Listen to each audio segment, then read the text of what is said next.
Ayan na po mga mamshi, mga guys, mga friends. At ilalagay ko na po ang labong, ang bamboo shot sa kaldero. Yan. At yan po ay lalagyan ko ng tubig. So, ipiprepare ko muna siya. Takpan ko muna ng hindi malagyan ng rugit. Saka, para hindi ako mahirapan, kailangan ko ng ito. Kuha po ako ng tubig. Yan. Yan po, ganito po ang aming pamumuhay dito po sa buhay probinsya, buhay village, buhay ng buhay. Taltalong. Yan.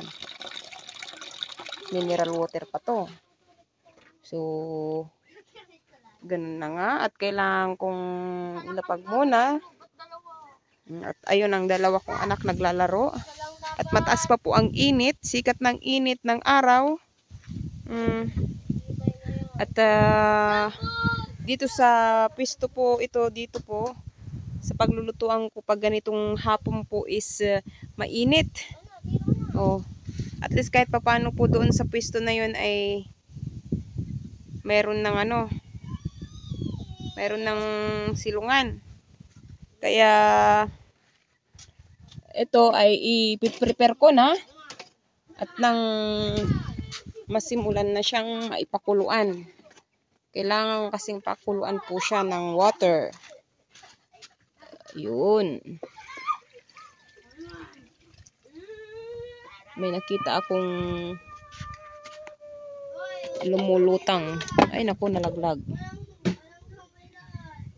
Yan. Tingnan ko nga. So, pwede na yan. Pakukulan lang naman po siya. Nalaglag na sa lupa. Lagay sa hugasan. Mamaya ako na hugasan. Noon. Kailangan ang palalagyan ng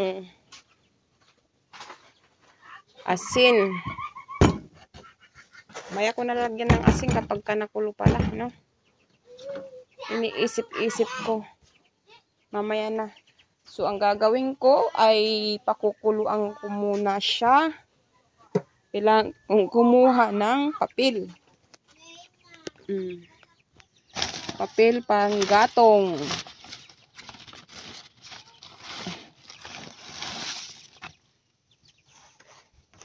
Kailangan ng papel.